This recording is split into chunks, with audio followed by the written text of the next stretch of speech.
YouTube? Welcome back to another video. This is an ambitious one that I've been thinking about for a while. I finally wrote a script for it. I'm finally going to make it. This is about finding the sweet spot, playing-wise, on any horn that you happen to pick up. And here's some quicker ways to do that rather than playing it for like 6 months and eventually figuring out how it works. Here's some ways to get to that point way faster. So first of all, let's start with what the sweet spot is. It's the point, and this is my definition, this is not like in the dictionary or something. This is the point where you're matching the resistance of the instrument with the right combo of airspeed, chop engagement, relaxation, and articulation. Basically, you're playing the instrument right. There's a lot of wrong ways to play trombone, and there's more than one way to play a trombone right, and most of them involve this sweet spot in some way. It's basically where it feels like the horn is matching what you're putting into it, and what you get out is much more than if you're aiming on either side of the sweet spot. It sounds very simple, but a lot of people miss it, especially on doubles. Blowing past the chops, for instance, when only really loud playing works. Attacks are really tense. They kind of have to be forced out. Maybe they're like a little late all the time.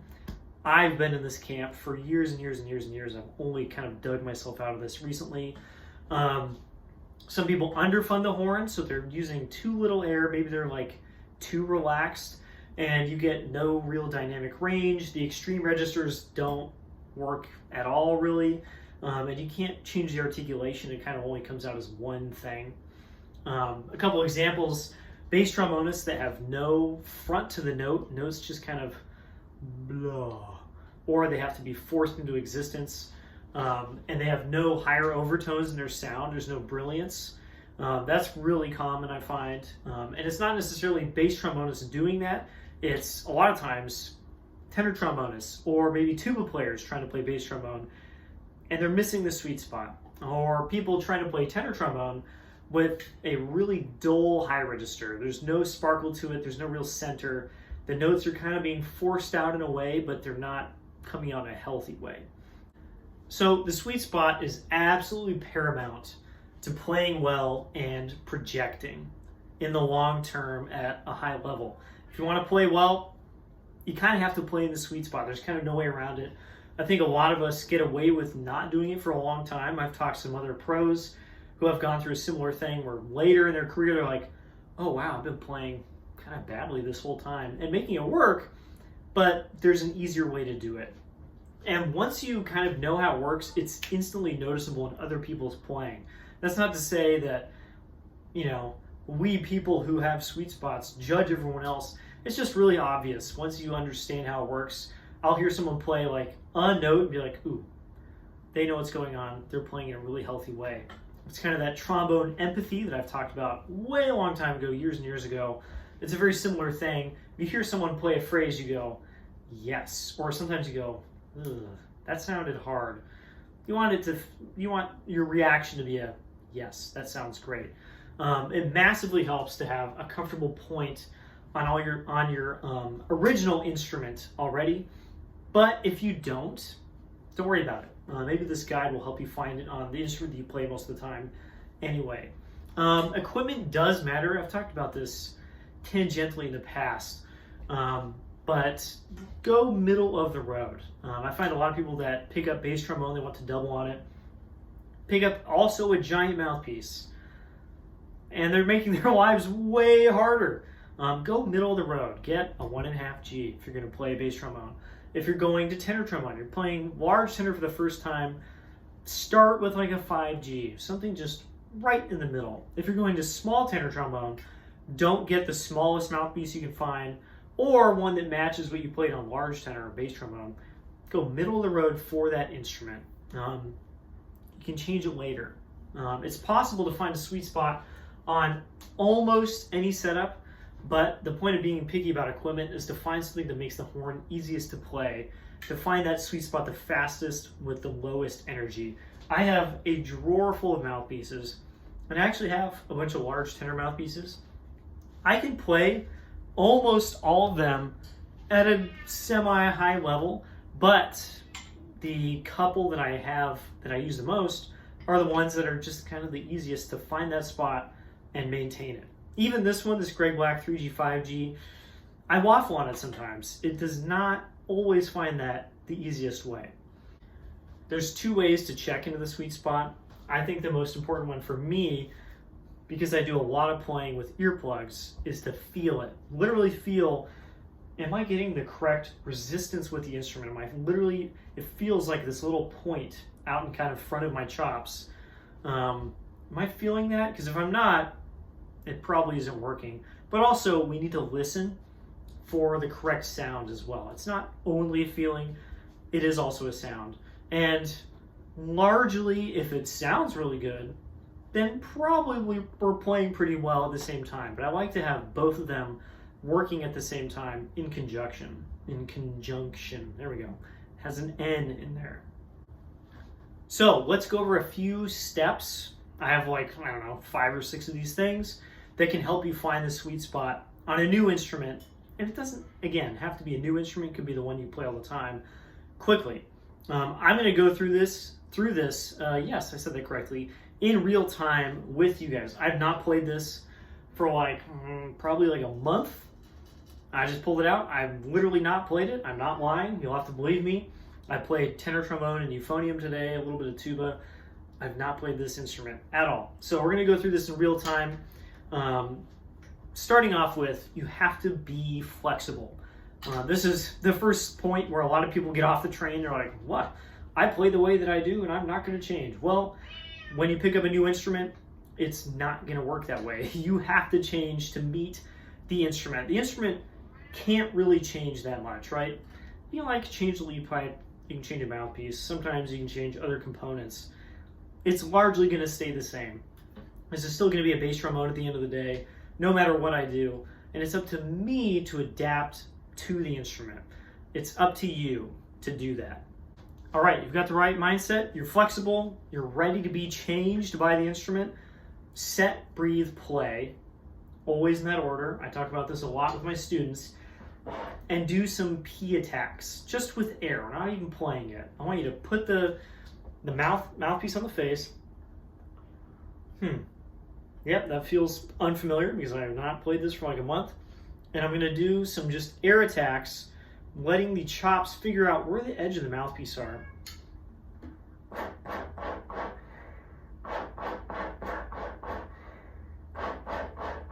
It lets my lungs and my breathing apparatus get used to, oh, this is bass trombone. Yes, I kind of understand what that feels like. I've played it before, just not for a while. My chops can feel where the edges of the rim are and go, oh, I need to be relaxed up until this point, not the point that I was using on tenor trombone, which is a little bit smaller, but a little bit larger one because I'm playing bass trombone now. I'll do just a few of those. Yeah, it feels good already. The chops, you really need to find that sweet spot almost already. If you're familiar with it, doing just the P attacks is a good way to kind of do that without playing at all. The engagement is always necessary around the chops, but the actual lips themselves in the mouthpiece have to be chill. They cannot be engaged themselves. So now we're going to start playing, and we're going to start with an easy note. It's really tempting to go really crazy high or crazy low. You're playing a bass trombone after all. But I'm going to play a third partial note, concert F, on this, or fourth partial note, depending on the instrument. On tuba, I usually like to hit that fourth partial first. On my tuba, it's a C in the staff. On this, I'm going to go for an F.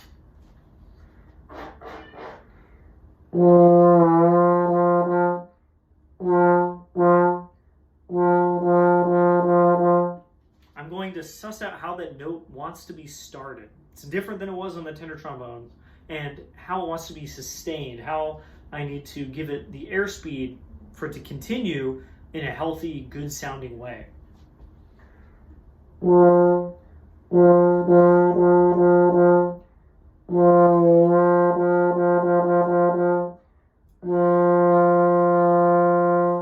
You'll hear my pitch change a little bit as my chops kind of adjust. My oral cavity adjusts and goes, oh, it's it's this setup, not the setup I was using for tenor trombone, where maybe the pitch seemed a little higher. Maybe I was using a smaller oral cavity or something. I don't even know.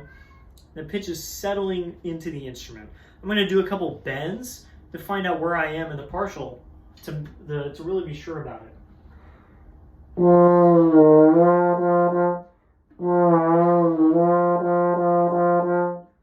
Yeah, I feel relatively good about that. Obviously, pitch is still changing. I'm just starting.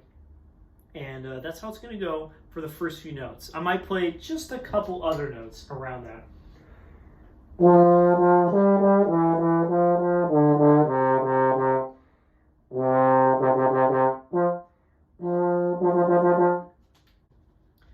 You'll notice that I'm staying very light.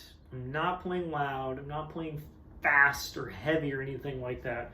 The horn might need more air than the horn you were playing before.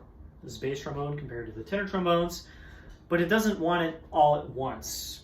I heard a great quote from a good trumpet player a long time ago. Your sound is a candle. You don't want to blow it out. Super easy. Almost any brass instrument is going to be happier with you just kind of letting a nice relaxed breath out rather than trying to blow the instrument into existence. So again, I'm staying very light. Also with my articulation, I'm thinking very conversational. If we say the word dada, which a lot of us English speakers was one of our first words, dada, dada, dada. That's not a very accented thing. There's not a lot of giant air behind it. There's not a weird oral cavity behind it. It's very conversational and easy. That's what I'm thinking.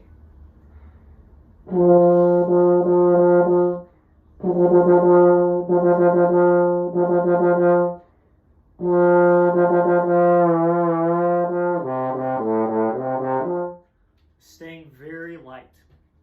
I have all those things in mind. The horn feels pretty good. I'm going to do some slurs now.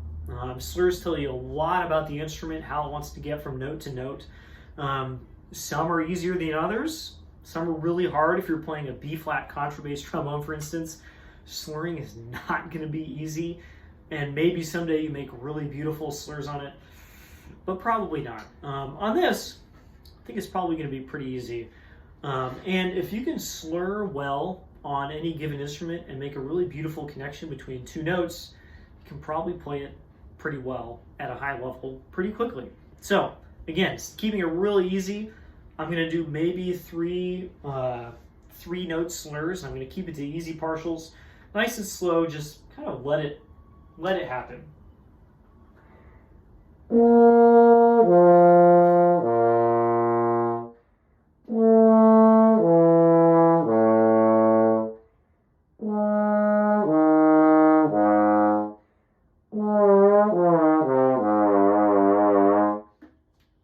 Trying to make sure that the chops are not tensing up and trying to grab onto these notes and make them change. Really trying to let them change. And I'm going to keep doing that.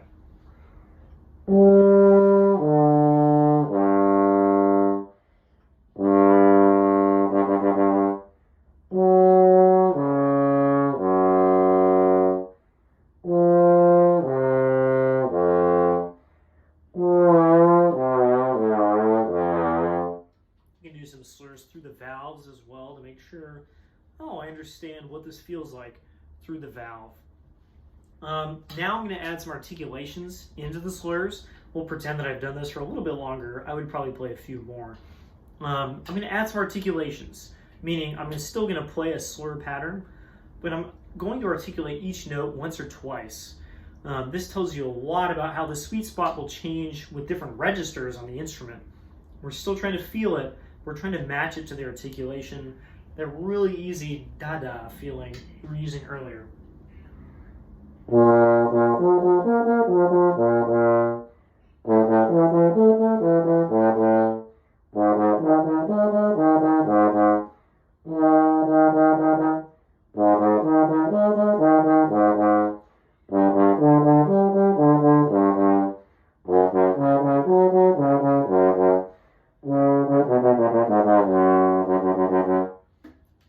Problem notes in there that started to kind of fight, maybe double buzz, usually in the third partial, and I kind of just hit those again and making sure Nothing is getting tight. Nothing is getting really tense. If you find yourself kind of unable to do the articulation with the slurs, don't worry about it. Go back to the slurs. Check that out. Maybe try articulating one note and feeling that, and then go back to articulating the slurs. I find this tells you a lot about an instrument. It tells me a lot about this right now, that resistance really does change, and I need to find those sweet spots very quickly as I articulate in order for that to come out in an easy way. A lot of times, if it's difficult, it's because the articulation might be a little too heavy and you're blowing the chops apart, and then when you go to the next note, they have to be blown back together again, and so it ends up being very tense and hard to stay in time, and the notes are not connected, all sorts of things like that. I'm really trying to pretend like I'm playing a slur, ba da da da ba, with my air. It's constant, and therefore the sound is constant. I just happen to put the tongue in the way that many times. The last thing on this particular list is swells. We want to kind of find not the dynamic limits of the instrument, but some of the range of the instrument, kind of medium low to medium high, and how that point of resistance, that sweet spot, changes when we change dynamics. We've done registers, we've done articulations, now we're going to figure out how it changes when we change dynamics. Again, easy note, it's going to play now.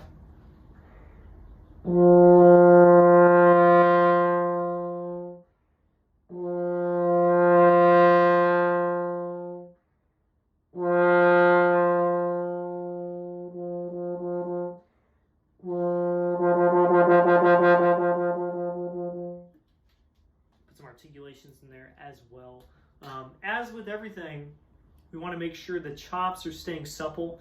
I'm not entirely sure mine are right now. It feels like they might be getting a little involved as I add some air, but we want them to stay super supple, stay involved only in the fact that they are still buzzing, and let the air do all the work. And that means something else in me is a little tense, and I need to work on that.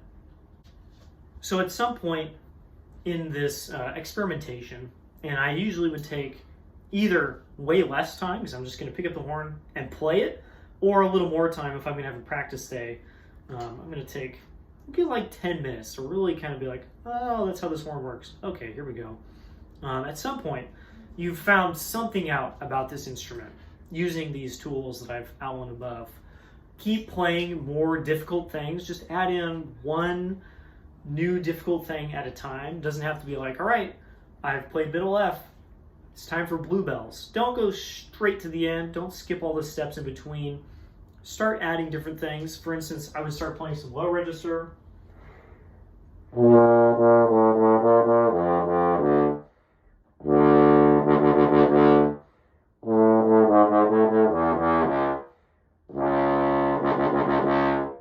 figuring out how that works. It is bass trombone. I'm going to need that. Maybe I'll start adding in harder articulations, adding in more range to play in one go. I'll play a larger arpeggios.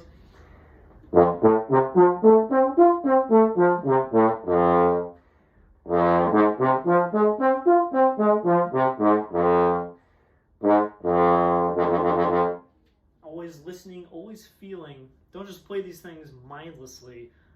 The first time I came down from the F major arpeggio, the F didn't really sound very good. I'm still using some tension from the high register. Always listening. You can use these steps I found outlined above to find out how to play different registers. Maybe the high register, this has been a big thing for me, is a lot easier than you think. You're just not playing in the sweet spot. So once you find that really nice easy spot in the middle register, where we started today, you can kind of play up to a certain level. Maybe it's just a few notes. Maybe you're just going D right above the staff, and you can be like, oh, you know what? If I play in a similar manner, but not exactly the same, that D is actually pretty easy.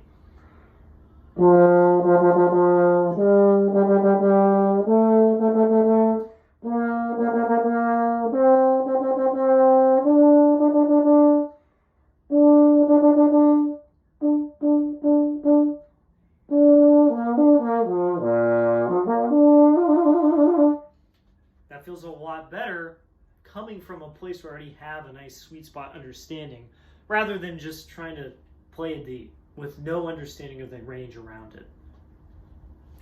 A lot of horns will change their resistance as you change registers. I think this is probably the one that changes the most, actually. The high register on this gets a little bit difficult as you get above kind of like the D where I just played. The notes are there, the slots are a little bit weird, the sweet spot is not as easy to find. And then the low range, I think, is great, but also is not even. It doesn't stay the same as you go lower. When I or someone else talks about a horn being even, a lot of the times it's because that sweet spot that is kind of easy to find maybe doesn't really change throughout the registers. On my M&W Bach 50, it's kind of the same everywhere. It feels great to play in any registers. You play like a B-flat scale down below the staff, down to the pedals, you don't really have to change anything about the way you're playing. On this, maybe I do a little bit.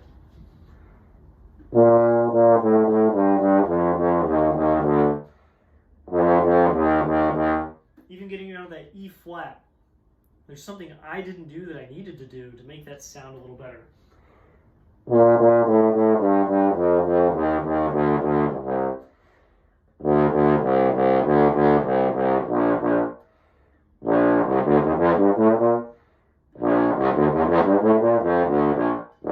But even just playing that scale a couple times, I'm like, oh, that's the adaptation I need to make. And boom, it comes out pretty quickly. Again, if you want to play an instrument, you get a bass trombone, you want to play it, you have to adapt. It is not on the horn to adapt to you.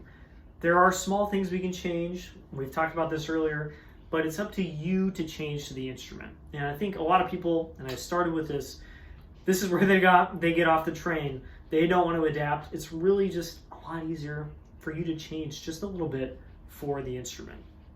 So maybe you found a sweet spot today playing along with this video. Maybe you didn't.